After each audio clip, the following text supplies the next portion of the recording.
My name is Rebecca Chen, and I'm 33 years old. 4 months ago, I walked into my own home after a long day at work to find my mother-in-law sitting at my kitchen table with a real estate agent discussing plans to renovate her house and add a second floor for when the whole family moves in permanently. What she didn't know was that I had installed security cameras throughout the house 2 weeks earlier, and I had been documenting every single boundary violation, every insult, and every attempt to push me out of my own marriage. The moment I played the footage for my husband and told him to choose between his family and his wife, the look on his face told me everything I needed to know about the next chapter of my life. If you're watching this story unfold, drop a comment about where you're watching from and hit that subscribe button.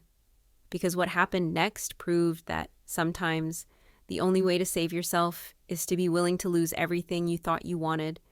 But to understand how I got to that moment, standing in my own kitchen, watching my mother-in-law treat my home like her personal property, I need to take you back 3 years and show you how I fell in love with a man who seemed perfect, only to discover that he came with a family who saw me as an obstacle rather than a daughter-in-law. I met Daniel Park at a tech industry conference in San Francisco 3 years ago. I was working as a software engineer for a mid-sized startup, and he was a project manager at a larger tech company. We were both attending a panel discussion on innovation in user experience design, and we ended up sitting next to each other. That presenter has no idea what he's talking about, Daniel had whispered to me during a particularly jargon-filled presentation. Half of what he's describing would be impossible to implement in a real production environment. I had laughed, relieved to find someone else who could see through the corporate speak. We ended up getting coffee after the panel, and that coffee turned into dinner, which turned into hours of conversation about technology, career ambitions, and our shared love of hiking and good food. Daniel was charming, intelligent, and ambitious. He had a great job, owned a condo in San Jose, and seemed to have his life together. He was also kind and attentive in ways that made me feel valued and respected. After years of disappointing relationships with men who were intimidated by my career success or who expected me to downplay my intelligence, Daniel seemed refreshingly different. "I love that you're smarter than me about back-end architecture," he had said on one of our early dates. "It's attractive when a woman knows what she's talking about and isn't afraid to show it." We dated for 8 months before he proposed, and during that time, I met his family exactly 3 times. Each meeting had been brief and somewhat formal dinner at a restaurant, a quick visit to their house in Sacramento, and a family birthday party where I was introduced to what seemed like dozens of relatives at once. Daniel's family was Korean American, and while my own family was Chinese American, I knew enough about Korean culture to understand that family dynamics could be complicated, especially around issues of respect, hierarchy, and traditional expectations. But Daniel had always presented himself as pretty Americanized, someone who respected his parents but didn't let them control his life. "My parents can be a bit traditional," he had told me before I met them. "But they're good people. They just want what's best for me." During those early meetings, his parents, Michael and Susan Park, had been polite but distant. They asked basic questions about my job, my family, and my background, but there was a coolness to their interactions that made me feel like I was being evaluated rather than welcomed. "You're a software engineer?" Susan had asked during our first dinner, her tone suggesting this was somehow surprising or inappropriate. "That's very unusual. Most young women prefer more social careers." "I've always loved coding," I had replied, trying to be friendly. "I find it incredibly satisfying to solve complex problems and build things that people actually use." She had responded, in a tone that clearly communicated disapproval without saying anything explicitly negative. Daniel's older brother, Christopher, was married to a woman named Jennifer who seemed perfectly aligned with Susan's vision of an ideal daughter-in-law. Jennifer didn't work outside the home, devoted herself to her 2 children and her in-laws, and basically treated Susan like she was royalty. During family gatherings, I watched Jennifer anticipate Susan's every need, serve her food first, and defer to her opinions on everything from child rearing to home decoration. Jennifer is such a good daughter, Susan would say regularly, always within my hearing. She understands what family means. The implication was clear. I did not understand what family meant because I had a career, my own opinions, and apparently not enough deference to my elders. But Daniel always assured me that his parents would warm up to me once we were married, that they just needed time to get used to the idea of him marrying someone who wasn't exactly like Jennifer. They're from a different generation, he would explain. They'll come around once they see how happy we are together. I believed him because I wanted to believe him, because I was in love with him and convinced that love would be enough to overcome any family complications. We got married in a beautiful ceremony that was a compromise between what Daniel's parents wanted, a traditional Korean wedding, and what we wanted, a more modern, personal ceremony. The wedding cost about $45,000, which Daniel and I split evenly from our savings. His parents contributed $10,000, which Susan made sure everyone knew about, frequently, mentioning how much they had sacrificed to help us. The wedding itself was lovely, though I noticed that Susan spent most of the reception critiquing various aspects of the ceremony. To relatives within my hearing, the flowers weren't traditional enough, the ceremony was too short, my dress was too modern, the food wasn't authentically Korean. Well, what can you expect when the bride insists on doing everything her own way, I heard her tell one of Daniel's aunts. But I tried to brush it off as wedding day stress and focus on the fact that I was marrying someone I loved and starting a new chapter of my life. Daniel and I had both been living in small apartments when we got married, so we decided to buy a house together. We found a perfect 3-bedroom, 2-bathroom house in San Jose in a good neighborhood with excellent schools for the future. The house cost $650,000, and we put down 20% using our combined savings. The mortgage was in both our names, and we split all the costs evenly. I was very clear about wanting the house to be ours, equal ownership, equal responsibility, equal decision-making power. Daniel had agreed completely, and we had the paperwork drawn up to reflect our 50-50 ownership. The house needed some work, but it had good bones and great potential. We spent the first few months of our marriage painting, renovating the kitchen, and turning the house into a home that reflected both of our tastes and personalities. That's when the problems with Daniel's family really began. Susan had very strong opinions about how we should decorate our house, what furniture we should buy, and basically every aesthetic decision we made. She started showing up unannounced to check on the renovations, offering unwanted advice and criticizing our choices. "That paint color is too dark," she would say, looking at the gray we had carefully chosen for the living room. "And these light fixtures are too modern. You need more traditional style." "We like modern style," I would reply politely. "We chose everything together and we're happy with our decisions." "You chose wrong," she would say flatly, as if her opinion was objective fact rather than personal preference. The visits became more frequent after we moved in. Susan would show up 2 or 3 times a week, always unannounced, always with opinions about how we were running our household. She criticized my cooking, my housekeeping, my work schedule, and basically every aspect of how I was living my life. "Why is Daniel eating frozen dinners?" she asked one evening when she arrived to find us eating a convenient meal after we'd both worked late. "A wife should have fresh food ready for her husband when he comes home."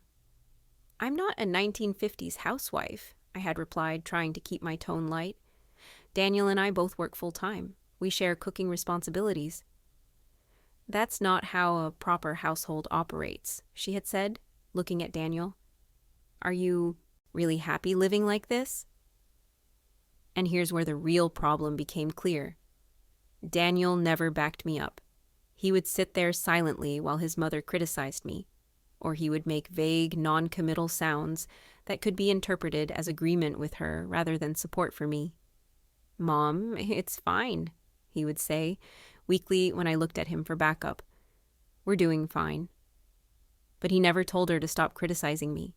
He never set boundaries about the unannounced visits. He never made it clear that I was his wife and that her behavior was inappropriate. "She's just worried about us," he would say after she left. She wants to make sure we're okay. She's not worried, I would argue. She's controlling, and you need to set some boundaries with her. I can't disrespect my mother, he would reply, as if setting normal, healthy boundaries was somehow disrespectful. In our culture, you honor your parents. You don't tell them they can't visit their son's house. Our house, I would correct.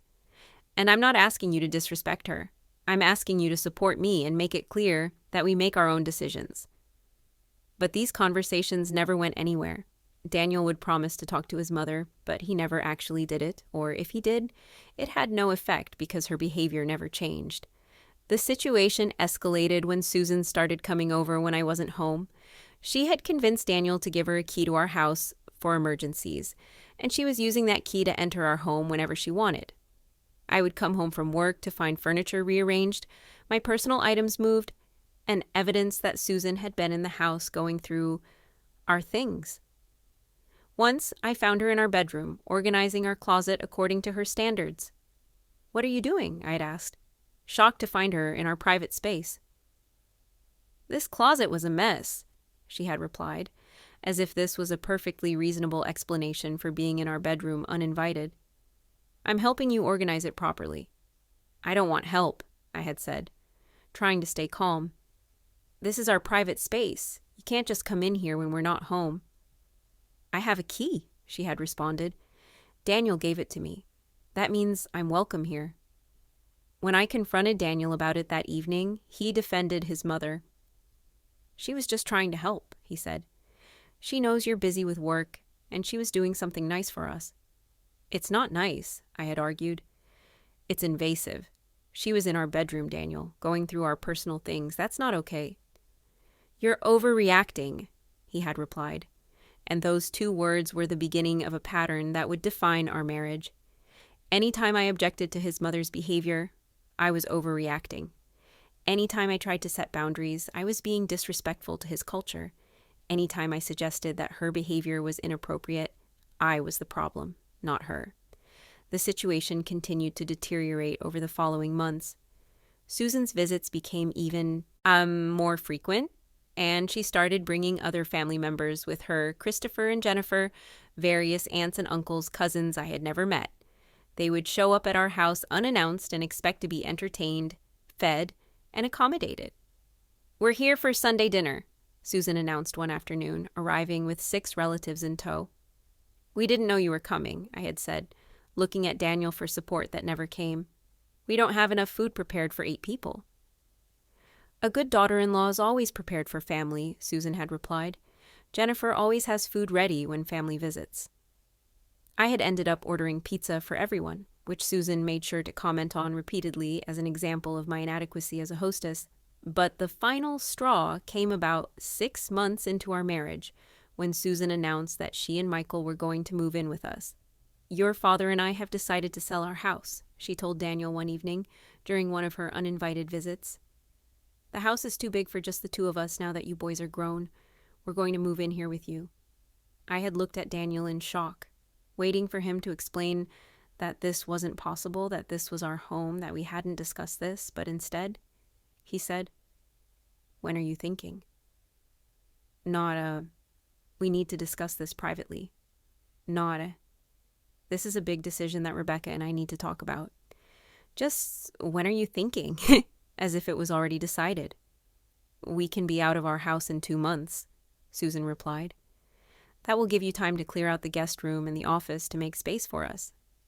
"Wait," I had finally found my voice. "This is the first I'm hearing about this. Daniel and I need to discuss this privately before any decisions are made." Susan had looked at me with an expression of cold displeasure. "This is family business. Daniel's father and I need help as we get older. It's his duty as a son to take care of his parents." "I understand that," I had said carefully. "But this is a major decision that affects both of us. We need time to think about it and discuss it." "What is there to discuss?" Susan had asked. "Family takes care of family, unless you're the kind of person who would refuse to help elderly parents." The manipulation was breathtaking. She was framing any hesitation on my part as a moral failing, as evidence that I was selfish and didn't understand family values. After she left, Daniel and I had our biggest fight yet. "You can't seriously be considering this," I had said. "Your parents moving in permanently, without even discussing it with me first?" "They're my parents," he had replied. "What am I supposed to do? Refuse to help them?" "They're not elderly and helpless," I had pointed out. "Your mother is 56 and your father is 58. They're both healthy and active. This isn't about them needing help. This is about your mother wanting to control our household." "You're being selfish," Daniel had said, echoing his mother's framing. "In my culture, it's normal for parents to live with their children. You knew I was Korean when you married me." "I married you, not your entire extended family," I had replied. "And being Korean doesn't mean you can't set boundaries with your parents. Plenty of Korean American families maintain healthy boundaries." "You don't understand our culture," he had said dismissively. "I understand manipulation when I see it," I had countered.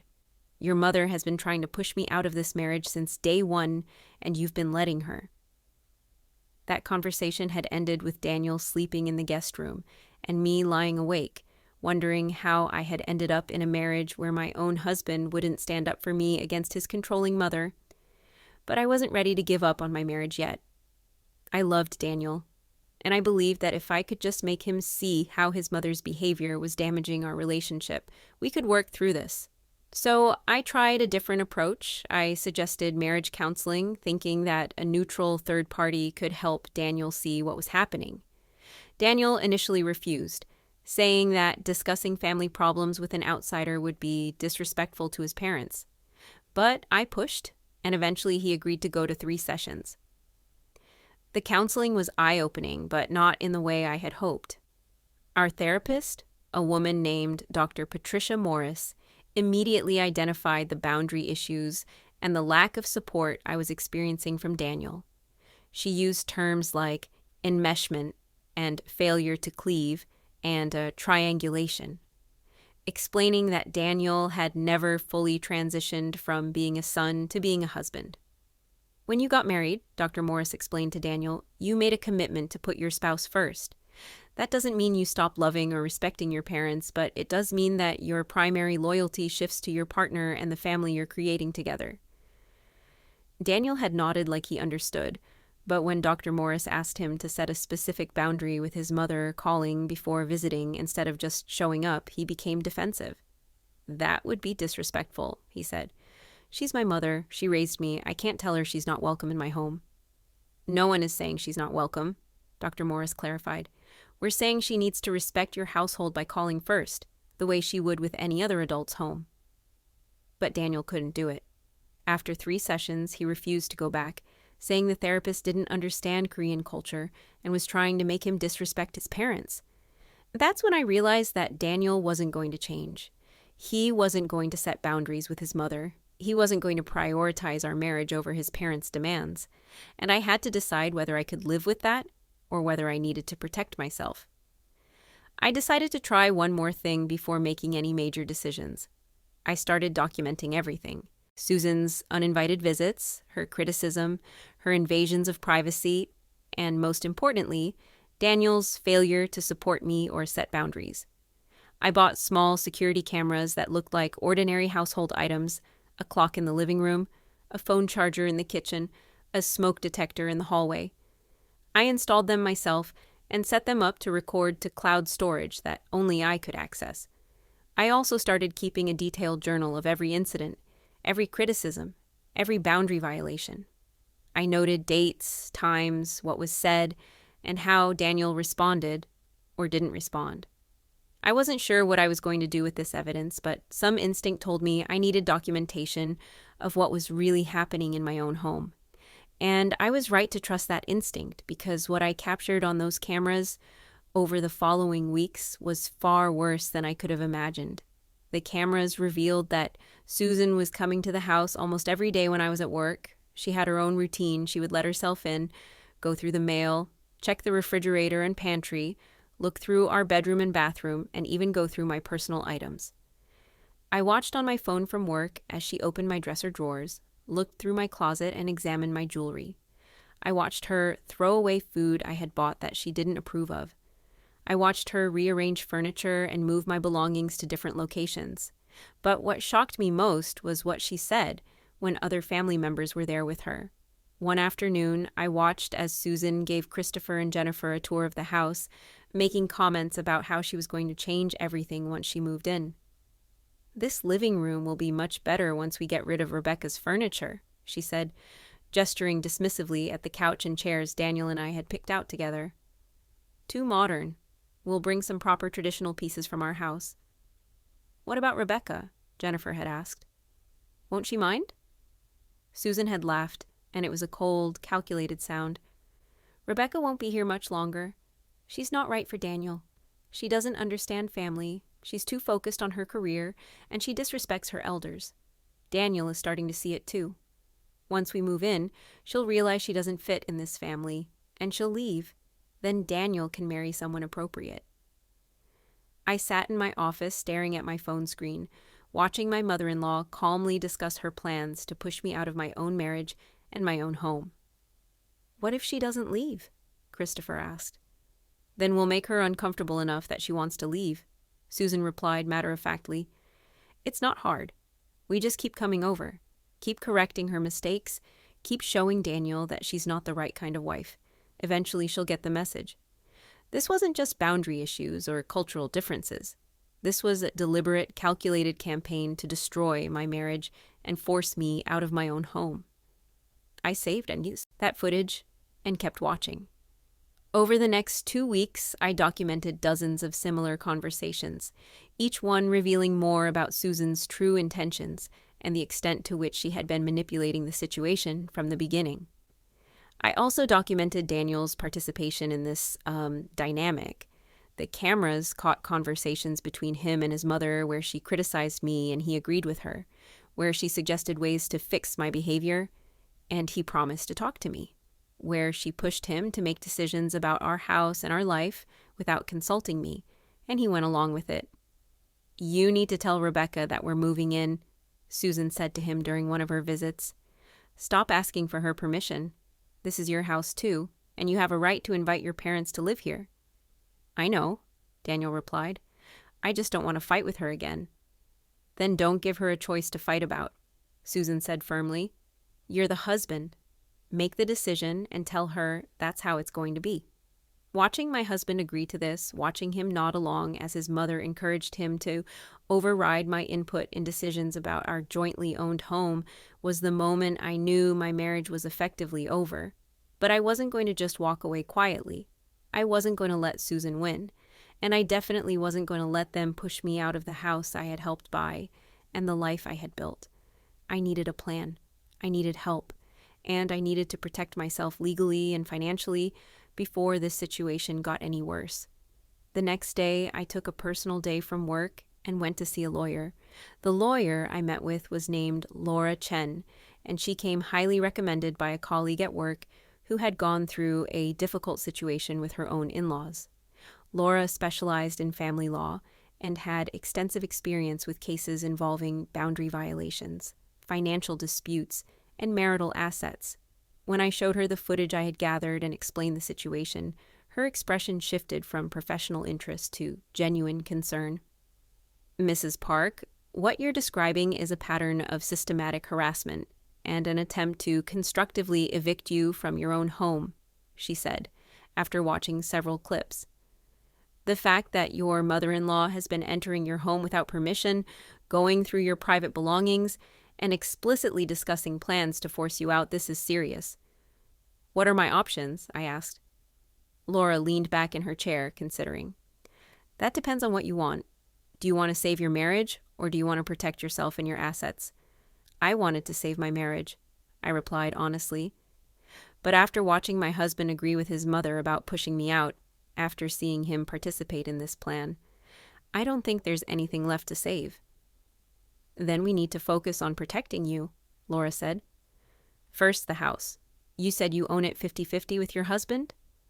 "Yes, we both contributed equally to the down payment, and we're both on the mortgage and the deed." "Good. That gives you clear legal standing. If he tries to claim his parents have a right to move in without your consent, that's not legally valid. You have equal ownership and equal say in who lives in that home." She pulled out a legal pad and started making notes. Here's what I recommend. First, we document everything, and I mean everything. You've got the security footage, which is excellent. Keep recording. Also document every text message, every email, every conversation about the house or your marriage. Second, we prepare for the possibility of divorce by securing your financial interests. Do you have any joint accounts with your husband? Yes, we have a joint checking account for household expenses, but we also have separate accounts for our personal money. How much is in the joint account? Usually around $5,000 at any given time. We each contribute to it monthly. Good. Keep your contributions going so it doesn't look like you're preparing to leave, but don't put any extra money in there. Make sure your personal accounts are secure and that he doesn't have access to them. Third, we need to address the key situation. Your mother-in-law should not have unrestricted access to your home. Daniel gave her the key, I said. If I take it back, it's going to cause a huge fight. It's going to cause a fight no matter what, Laura replied. The question is whether you want to have that fight on your terms or theirs. Right now, they're controlling the situation. You need to take back control. She was right. I had been so focused on trying to keep the peace, on trying to make my marriage work, that I had let Susan and Daniel completely control the narrative and the situation. What do you suggest? I asked. Change the locks, Laura said simply. It's your house. You have every legal right to change the locks. If your husband asks why, tell him it's a security issue. Don't tell him about the cameras, yet keep that information for when you really need it. And start preparing yourself emotionally for the possibility that this is going to get ugly before it gets better. I left Laura's office with a clear plan and, for the first time in months, a sense that I had some control over my situation. I was done being passive.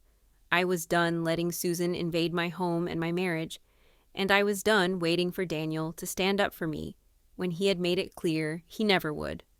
That weekend, while Daniel was at his parents' house helping them pack for their supposed move, I called a locksmith and had all the locks changed. I didn't tell Daniel ahead of time. I just did it. When he came home that evening and found that his key didn't work, he called me, confused and annoyed. "Why doesn't my key work?" he asked. "I changed the locks," I replied calmly. "We've had some packages stolen from the porch, and I was worried about security. I have a new key for you." It was a lie about the packages, but it was plausible enough that he didn't question it immediately. What he did question was why I hadn't given his mother a new key. "My mom needs a key too," he said, "for emergencies." "No, she doesn't," I replied firmly. "We're both adults with cell phones. If there's an emergency, she can call us. She doesn't need unlimited access to our home." "You're being unreasonable," Daniel said, his voice rising. "She's my mother. She should have a key to her son's house." "Our house," I corrected. "And no, she shouldn't. Normal adults don't have keys to their adult children's homes unless there's a specific reason. Your mother has been abusing the access she had, and I'm not comfortable with it anymore." We fought about it for hours, but I held firm. Daniel could have a key. Susan could not. And if he tried to give her his key, I would know about it because the cameras would catch her using it, and then we would have an even bigger problem. The key issue seemed to trigger something in Susan. Within days, the family dynamics shifted dramatically. Susan started calling Daniel constantly, crying about how disrespected she felt, how I was trying to separate her from her son, how she had sacrificed so much for him, and this was how he repaid her. Daniel came home from work, stressed and angry, blaming me for his mother's distress.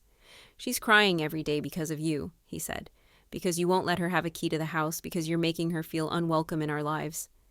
"I'm not making her feel unwelcome," I replied. "I'm setting normal, healthy boundaries. Most parents don't have keys to their adult children's homes. Most parents call before visiting. These are reasonable expectations." "Not in our culture," Daniel shot back. And I was so tired of hearing that phrase used as justification for completely unreasonable behavior. "Daniel, I've met plenty of Korean American families with healthy boundaries," I said. "This isn't about culture. This is about your mother wanting to control our lives and you being unwilling to stand up to her." "I won't disrespect my mother," he said firmly. "Then I guess you've made your choice," I replied, quietly. That conversation marked a turning point. I stopped trying to convince Daniel to see my perspective. I stopped arguing with him about his mother. I simply started protecting myself and documenting everything. And what I documented over the next few weeks was astonishing in its audacity. Without a key to the house, Susan started showing up at all hours, ringing the doorbell repeatedly until someone answered. The cameras caught her arriving at 6 in the morning, at 10 at night, during work hours when she knew I was gone and hoping Daniel might be working from home. When she couldn't get into the house, she started leaving things on our porch bags of groceries she had bought for us, without asking what we wanted. Furniture she had decided we needed, even boxes of her own belongings that she was clearly planning to move into our house despite my objections. She also escalated her campaign to other family members. The cameras caught conversations where she told relatives that I was abusive toward Daniel, that I was trying to isolate him from his family, that I was refusing to take care of him properly. "Rebecca makes him eat frozen dinners," she told one aunt, as if this was evidence of neglect rather than the reality of two working professionals sharing household duties. "She won't let me visit my own son," she told another relative, conveniently leaving out the part where she had been showing up unannounced multiple times per week and entering the house without permission. The most damning footage came from a family gathering that Daniel attended without me. I had claimed I was sick, but really, I just couldn't face another evening of criticism and judgment from his family. Daniel had set up his laptop at his parents' house to do some work, and he forgot that we had a shared cloud account that automatically backed up recordings from our home security cameras to any connected device. What I heard on that recording was a full family meeting about the Rebecca problem. "She's getting worse," Susan told the assembled relatives. "She's trying to keep me away from Daniel. She changed the locks so I can't check on him. She's poisoning him against his own family." "What are you going to do?" someone asked. "We're moving in with them next month no matter what," Susan declared. "We've already sold our house. The buyers take possession in 30 days. Daniel has agreed that we're moving into his house, and Rebecca will just have to accept it." My blood ran cold. Daniel had agreed, without discussing it with me, without any further conversation after our previous fights about it. "What if she refuses?" Christopher asked. "Then Daniel will have to make a choice," Susan said. "His wife or his parents? And I think we all know what the right choice is." "But what if he chooses her?" someone else asked. Susan laughed, and it was the same cold, calculating laugh I had heard before. "He won't. I've been working on him for months, showing him all the ways she's inadequate, all the ways she doesn't fit into this family, all the ways she's wrong for him. He's starting to see it. And once we're living there, she'll either fall in line and accept her place, or she'll leave. Either way, we win." I listened to the entire recording 3 times, making sure I had heard correctly. Then I saved it to multiple locations, sent a copy to Laura, and sat in my home office trying to process what I had just learned. My husband had agreed to let his parents move in without my consent.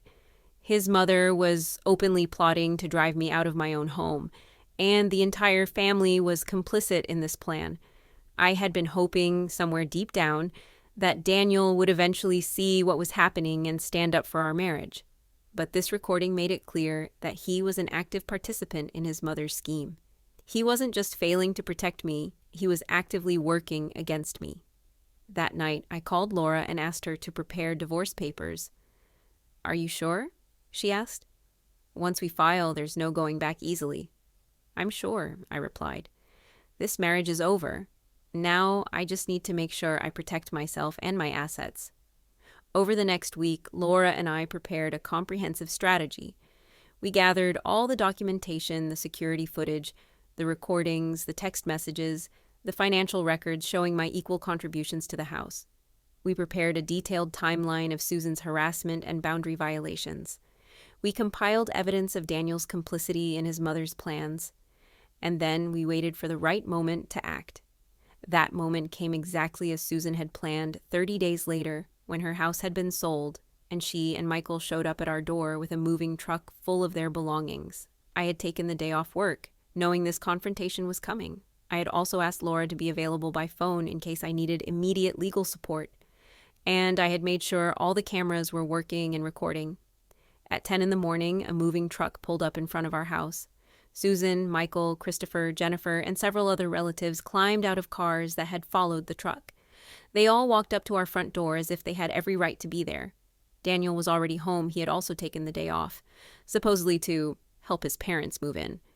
He hadn't told me he was taking the day off. He hadn't mentioned that today was moving day. He had just assumed I would come home from work to find his parents already installed in our home. But I was ready for them. When Susan rang the doorbell, I opened it but didn't step aside to let anyone in. "Hello, Susan," I said calmly. "Can I help you?" She looked at me with undisguised hostility. "We're here to move in. Daniel is expecting us." "I'm afraid there's been a misunderstanding," I replied. "No one is moving into this house today." "Daniel!" Susan called past me, looking for her son. "Daniel, come here." Daniel appeared behind me, looking uncomfortable but determined. "Mom, Dad, come in. We've got the guest room and office cleared out for you." He tried to step past me to open the door wider, but I didn't move. "Daniel, we need to talk. Privately, right now." "We can talk later," he said. "My parents need to move in. They already sold their house." "That's not my problem," I said, my voice still calm but firm. "They sold their house without confirming with me that they could move in here. That was a choice they made. And they'll need to find somewhere else to live." "This is my house too," Daniel said, his voice rising. "I can invite my parents to live here if I want to." "Actually, you can't," I replied. "Not without my consent. We're both on the deed. We both have equal say, and I do not consent to your parents moving in." Susan's face had gone red with anger. "You selfish, disrespectful girl. How dare you treat your elders this way? Daniel, are you going to let her talk to your parents like this?" This was the moment I had been waiting for. This was when I needed to take back control of the narrative completely and permanently. "Daniel," I said, still calm, "I need you to choose right now. Either you tell your parents that they cannot move in, or I will file for divorce today. Those are your only two options." The shocked silence that followed was deafening. Everyone stared at me. Susan with outrage, Michael with confusion, the relatives with scandalized fascination, and Daniel with something that looked like panic. "You can't be serious," Daniel said finally. "I'm completely serious," I replied. "I've spent months trying to get you to set boundaries with your family. I've asked you repeatedly to support me and our marriage. You've refused every time, so now I'm done asking. Either you choose our marriage and tell your parents they need to find somewhere else to live, or you choose them and we end our marriage. Decide now." "You're being ridiculous," Daniel said. "They're my parents. They need a place to live. This is just temporary until they find something else." "That's not what your mother told the family," I said. "Would you like to hear what she actually said about her plans?" I pulled out my phone and played the recording from the family gathering. Susan's voice filled the quiet morning air, clear and unmistakable. "We're moving in with them next month no matter what. Rebecca will just have to accept it. Once we're living there, she'll either fall in line and accept her place, or she'll leave. Either way, we win." The color drained from Daniel's face as he heard his mother's words. The relatives shifted uncomfortably. Even Michael looked shocked. "That's taken out of context?" Susan tried to argue, but her voice lacked conviction. "Is it?" I asked. "Would you like to hear the rest? The part where you talk about how you've been working on Daniel for months to show him all the ways I'm inadequate? The part where you discuss your strategy to drive me out of my own home?" I looked directly at Daniel. "Your mother has been conducting a campaign to destroy our marriage from day one. She's been coming into our house without permission, going through my personal belongings, and actively planning to force me out. And you've been helping her." "I haven't," Daniel started, but I held up my hand. "Yes, you have. I have footage of you agreeing with her criticisms of me. I have recordings of you promising to talk to me about my behavior at her direction. I have evidence that you told her we would move in without consulting me, without my consent, despite knowing how I felt about it." I turned to address the whole group. "I've been documenting everything for weeks, every uninvited visit, Every invasion of privacy, every conversation about driving me out of my home, every instance of Daniel failing to support me or set appropriate boundaries. I have hours of footage and audio recordings, and I've already shared all of it with my attorney. Susan's expression had changed from outrage to something approaching fear. You've been spying on us? I've been documenting what happens in my own home, I corrected. The home that I own 50% of, the home where I have every legal right to install security cameras, the cameras that captured you letting yourself in without permission, going through my private belongings and planning how to force me out. I looked back at Daniel. So here's what's going to happen. Either you tell your parents right now that they cannot move in, that they need to find their own place to live, and you commit to going to marriage counseling with me to address these boundary issues, or I call my lawyer right now and she files the divorce papers that we've already prepared. Your choice. You have 1 minute to decide. The silence that followed was thick with tension.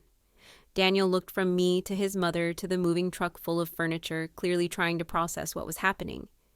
Daniel, Susan said, her voice taking on a pleading quality, you're not going to let her manipulate you like this. She's the one being unreasonable. She's the one trying to separate you from your family. No, I said firmly. I'm the one setting boundaries that should have been set from the beginning. I'm the one standing up for my marriage and my home, and I'm the one giving Daniel a choice that you've been trying to take away from him, the choice to build a life with his wife that isn't controlled by his mother. I looked at my watch. 30 seconds. Daniel's face went through a series of expressions. Confusion, panic, anger, and finally something that looked like resignation. Mom, Dad, I'm sorry, but maybe this isn't the best time. Maybe you need to find somewhere else to live for now. We can talk about this later. It wasn't the full commitment I had asked for, but it was something. It was the first time he had ever told his mother no, even in this weak, conditional way, but Susan wasn't accepting it. Daniel, no, we sold our house. We have nowhere else to go. You can't do this to us. You sold your house without confirming you had somewhere to move to, I said. That was your decision. You gambled that I would just accept having you move in, and you lost that gamble. You'll need to find a rental property or stay with Christopher and Jennifer until you figure out your housing situation. Stay with us? Jennifer asked, looking horrified. This is outrageous. Susan's voice had risen to a shout. Daniel, are you really going to choose this woman over your own parents? After everything we've done for you? And that's when I played my final card. I pulled out a folder I had prepared and handed it to Daniel. Before you answer that, you should read this. He opened the folder to find the divorce papers Laura had prepared, along with a detailed breakdown of our marital assets and a proposed division that protected my 50% ownership of the house. What is this? He asked, though it was obvious what he was looking at. That's what happens if you choose your mother over our marriage, I said. If you can't commit right now to setting boundaries with your family and putting our marriage first, then we're done. You can have your parents move in with you after I move out and we sell the house, but you'll be doing it as a divorced man, and your mother will have succeeded in destroying your marriage. Daniel stared at the papers, the reality of the situation finally sinking in. This wasn't just a fight we would get over. This wasn't something we could smooth over and move past. This was a genuine ultimatum, and his next words would determine the future of our marriage. I need time to think, he said finally. No, I replied. You've had months to think. You've had countless opportunities to set boundaries and support me.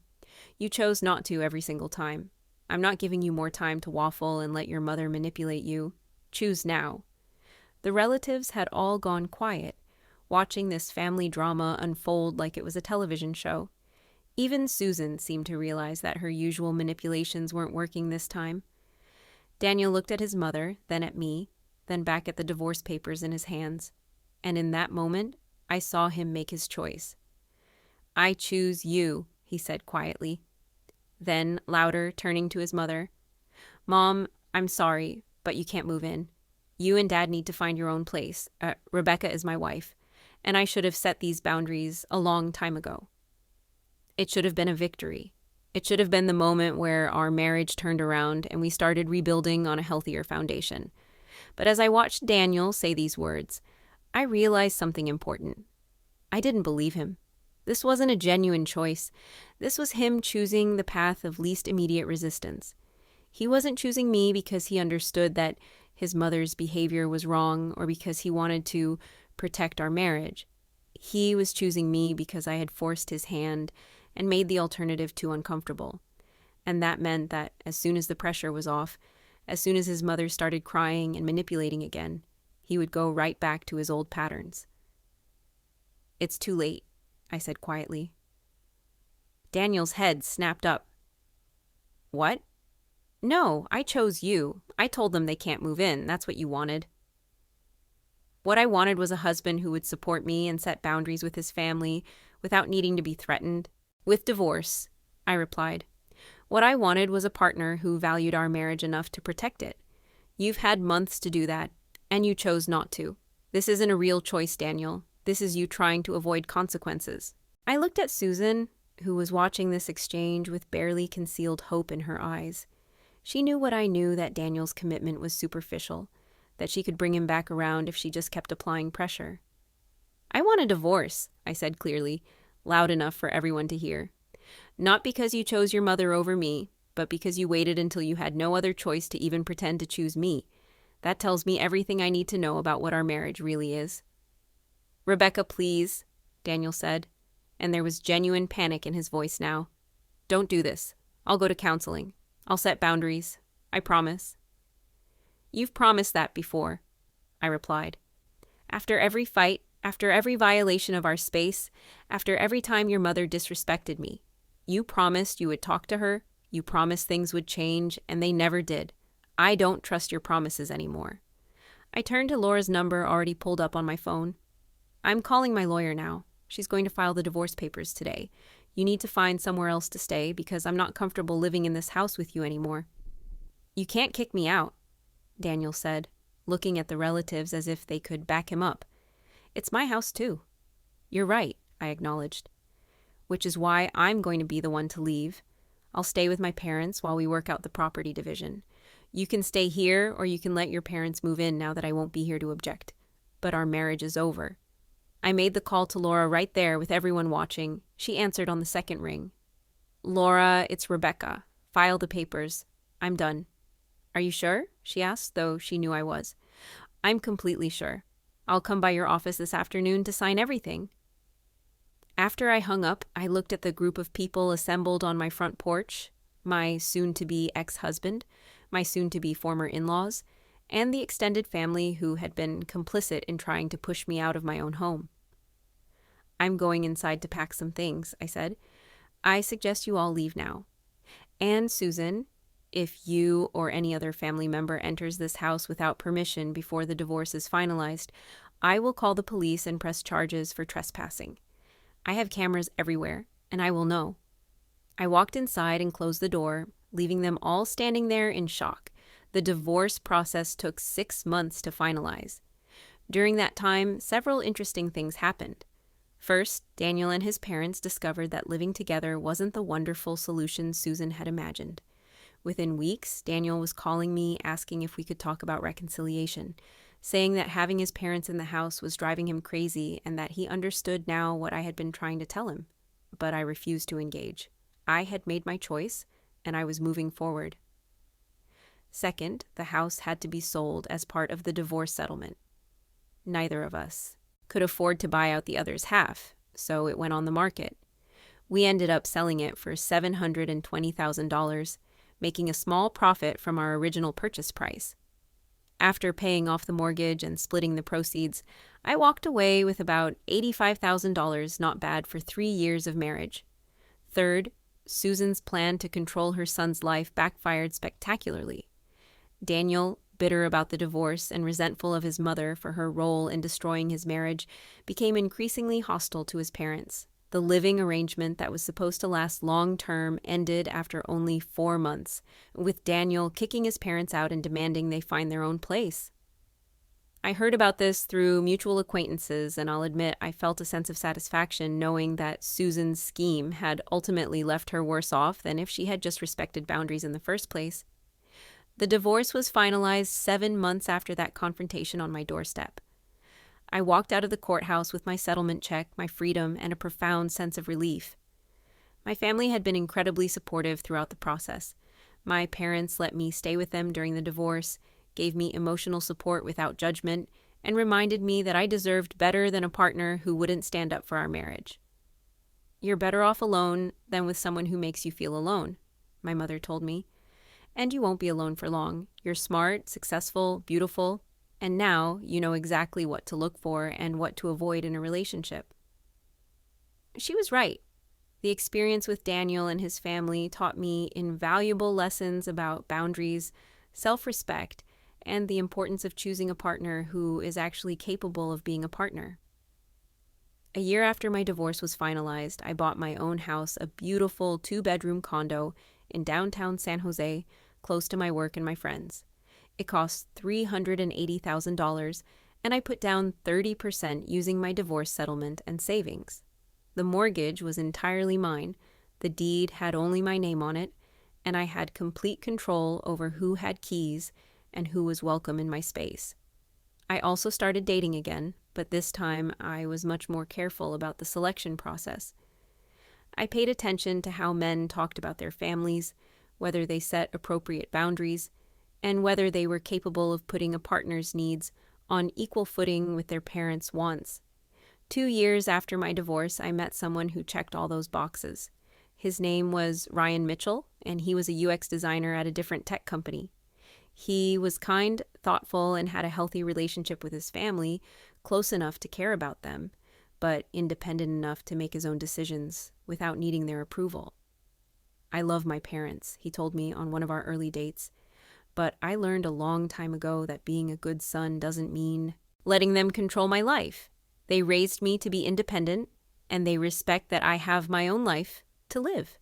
It was such a stark contrast to Daniel's approach that I almost couldn't believe relationships could work this way. Ryan met my parents after we'd been dating for 3 months, and the difference between his family and Daniel's family was like night and day.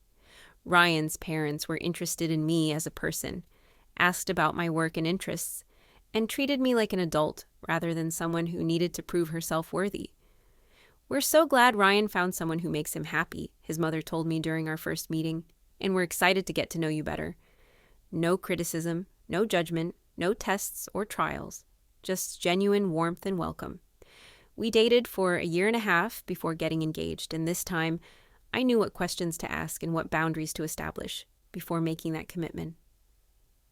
"I need to know that if we get married, I come first," I told Ryan when we started talking seriously about our future. "Not because I want to separate you from your family, but because I need to know that you're capable of putting our relationship first when it matters." "Of course you come first," Ryan said, not even hesitating. "That's what marriage means. My parents would be horrified if I treated my wife the way your ex treated you. That's not how you honor a partnership." We got married in a small ceremony attended by close friends and family. Ryan's parents were lovely, treating me like the daughter they had always wanted. And for the first time, I understood what a healthy family dynamic looked like. 3 years after my divorce from Daniel, I ran into Susan at a shopping mall. It was awkward and brief, but informative. She looked older, more worn down, and less confident than I remembered. She was alone, which was unusual for someone who had always surrounded herself with family. "Rebecca," she said when she recognized me, her voice uncertain. "Susan," I replied politely, but without warmth. "How have you been?" she asked, as if we were old friends rather than adversaries in a battle she had lost. "I've been very well," I said honestly. "I'm remarried to someone wonderful, I have a great job, and I own my own home. How about you?" She flinched slightly at the mention of my remarriage and success. "Things have been difficult," she admitted. "Daniel is still angry with me. He blames me for his divorce, even though I was just trying to help." I could have been cruel. I could have pointed out that she hadn't been trying to help, she had been trying to control, but I didn't have the energy for that conversation, and frankly, I didn't care enough anymore. I hope things improve for you, I said neutrally. Take care. I walked away without looking back, and I realized that I felt nothing, no anger, no satisfaction at her struggles, no lingering resentment. She was just someone I used to know, someone who had briefly made my life difficult, but who was no longer relevant to my happiness or success. That encounter made me realize how completely I had healed from that toxic relationship and how much I had grown from the experience. Today, 5 years after that confrontation on my doorstep, I'm in a completely different place. I'm happily married to Ryan. We've bought a house together that we both love, and we're expecting our first child. I'm still working as a software engineer, but I've been promoted twice and now lead a team of developers. My relationship with Ryan's family is warm and supportive. They respect our independence while also being present in our lives in healthy, boundaried ways. When Ryan's mother visits, she calls first. When we make decisions about our home or our lives, they support us even if they might have done things differently. I sometimes think about the woman I was 5 years ago, trying so hard to make a marriage work with someone who couldn't prioritize our relationship, accepting treatment that no one should accept, and being made to feel like I was the problem for wanting basic respect and boundaries. I'm grateful for that experience now, not because it was pleasant, but because it taught me what I would and wouldn't accept in a relationship. It showed me the importance of self-respect and the courage it takes to walk away from something that isn't working, even when you love someone. The cameras I installed in that house were meant to gather evidence for a legal battle, but what they really did was show me the truth about my marriage and give me the clarity I needed to make the difficult decision to leave. Standing up to Daniel and his family that day was one of the hardest things I've ever done, but it was also one of the most important. Because in that moment, I chose myself. I chose my dignity. I chose my right to live in my own home without invasion or manipulation. And that choice led me to the life I have now, a life where I'm valued, respected, and loved by a partner who actually knows what those words mean. If you're watching this and recognizing patterns from your own life, in-laws who overstep boundaries, a partner who won't stand up for you, a feeling that you're fighting alone to protect your own relationship, I want you to know that you deserve better. You deserve a partner who puts your relationship first. You deserve to feel safe and respected in your own home. And you deserve a family that welcomes you rather than tries to push you out. Sometimes the most loving thing you can do for yourself is to set boundaries, even when it's hard, even when people accuse you of being selfish or disrespectful, even when it means walking away from something you thought you wanted. Because on the other side of that difficult decision is the possibility of a life that's authentically yours, a life built on mutual respect, healthy boundaries, and genuine partnership. If this story resonated with you, please share it with someone who might need to hear that it's okay to stand up for yourself, even against family. Drop a comment about your own experiences with boundary violations or in-law conflicts, and don't forget to subscribe for more stories about finding the courage to protect yourself and build the life you deserve. Remember, you don't owe anyone access to your home, your marriage, or your peace of mind just because they're family. Your boundaries matter, and you have every right to enforce them.